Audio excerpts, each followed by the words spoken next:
great day to be a Rebel.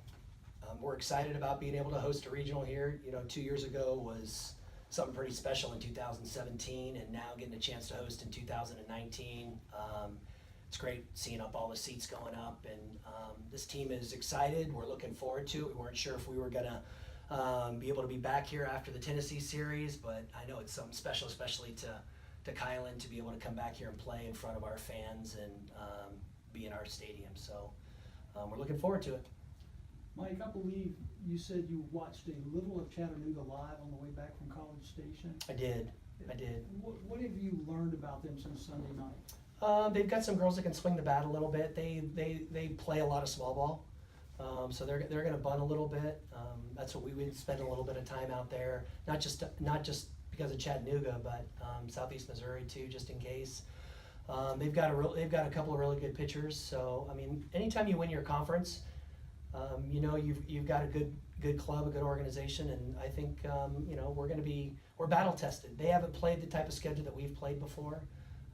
We had an opportunity to play them last year, so we do have some video of last year. They were here at our tournament, so we do have a little bit of video on them from last year, and we have some of the swings that we had last year, so maybe we can get some sequences of their pitching coach and what they're going to call, but that's kind of what we have to go on. And then we have a few other videos to watch from them playing some of the other teams across the country.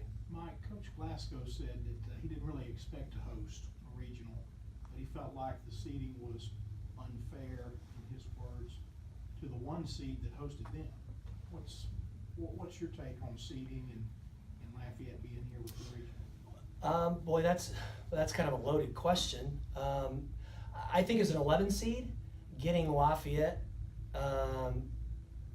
for a 50-win team with a potential host, I think a lot of it had to come down to regional team. It could have either been them coming here, La Tech.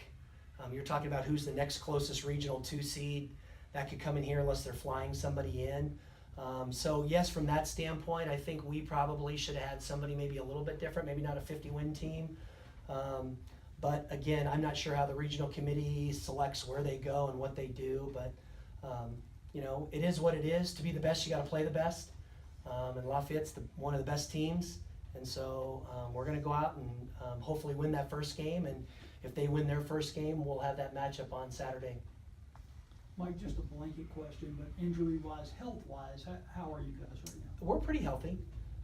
Again, when you've gone through a 50-plus game season, you go through the grind of the SEC and you're trying to practice and stay fresh. You have the nagging injuries. I mean, we've got the sore arms and the legs, and we're still in lifting program, and so we got a lot of those nagging things that we're trying to do. But for the most part, this team is pretty healthy across the board. You've got some players on this roster that have experienced what you're about to experience again this weekend. One of them sitting right next to you there. What's the value in that? You can't take away anything from experience of postseason. We've got, I think we have 3 players that were part of that.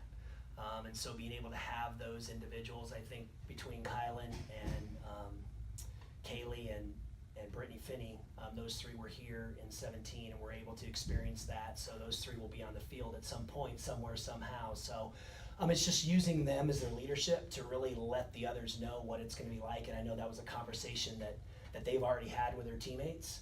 We talked a little bit about it at practice the other day and just what we're about to experience. I had them turn around and say, look what's being built out there for you guys, and just picture the crowds. You've seen the pictures in my office, and it's a picture of the regional in 17 and a picture of that. So they know what we're about to experience.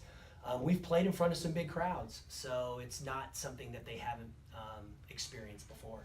Kylan, what do you think is the makeup, the emotional makeup, the mindset, I guess, of you and your teammates, having played so well all season, getting to this point, I think, losing 5 out of 6? Mm-hmm. I think we're hard on ourselves, so all of us are kind of not down, but we were disappointed with the way we finished, which is why we were, we're unsure if we'd host or not. And then kind of once I realized that we're 11 seed, I kind of reflected back on the entire season, and this is the best season we've ever had with Ole Miss softball. So I don't think that one bad weekend at Georgia and then the one loss at Kentucky defines our season or says that we're having a bad streak. I think it was just one weekend and that's it. Kind of, Coach alluded to the conversation you had with some of your younger teammates. What did you kind of say in that talk? I was telling them since the middle of season that we needed to get some big wins because I wanted to host the regional, and people don't really understand how important it is for seeding wise, like all these wins and stuff. And I would just keep telling them that it's the best feeling ever. I'm so excited. Like, we need a host. I want to leave this field hosting, and everyone kind of doesn't really understand what I'm saying, but I'm just like, imagine the biggest crowd we've ever had times 3, and it's just so much fun. So I think they're all just excited. Colin, can you? You just talk about the excitement heading into this weekend. You're getting to host. You're not having to travel. Yeah, I mean, it's always nice to get to stay home, and we play our best softball on our home field. So it's really exciting to have our fans supporting us and just play Ole Miss softball here at Ole Miss. I think lately too we've been on the road so much, going from our Georgia series straight into Texas A&M, and so it's good to get a break and get off the road and just finally be home and be on our own turf. And so I think all the girls are just super happy that we get a break and we get to just be in Oxford. Neither one of you were here in 2017 when the last time the regional was here. What have the few of your teammates who were shared with you about that? I mean, it's going to be an experience like no other, I think. We had, we sold out our stadium during some series this year, so we know what it's like to play in front of a big crowd. But it's always different in the postseason. It's a brand new season. Everyone's 0-0 right now, so it's going to be about who wants it more. And we have to come even better than we've been, everyone's going to be a dogfight in the postseason. I think they're really just trying to set us up for like a battle.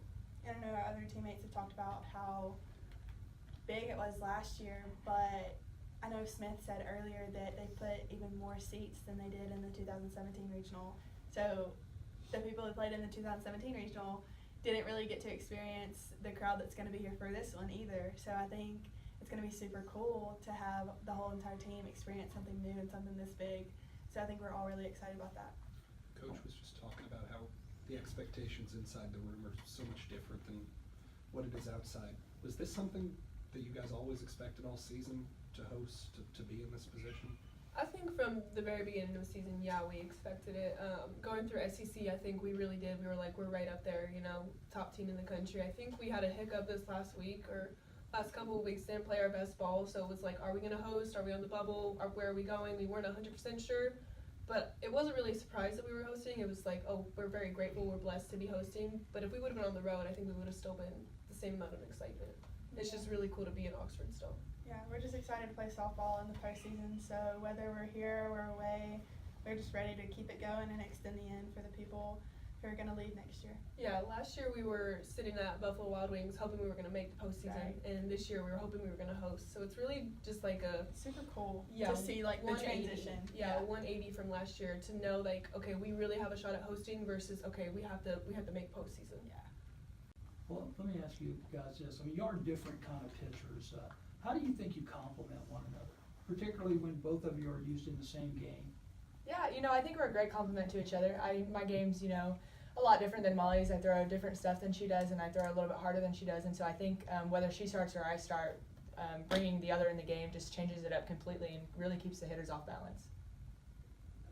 As a two-way player, Brittany, you know what it takes to be successful doing both here, and you know what the pitching of other teams is going to be like at this level. So what kind of a game do you have to bring in the postseason to be successful? Oh man, we just gotta have our A game all the time. We're gonna, like you said, we're gonna see some great competition coming into these last few weeks. We're down to the wire, down to the teams that have really shown out in this season. And I think coming into the season, it's really gonna take a lot of grit and a lot of mental toughness as well as physical toughness to really, especially for myself, handle it all. Handle, the pressure they say that comes with postseason and being able to hit and pitch and field and do all these things just correctly. I think just really kind of not necessarily developing a new game, because obviously what we've done so far has got us to where we are, but really refining and just kind of fine-tuning some things.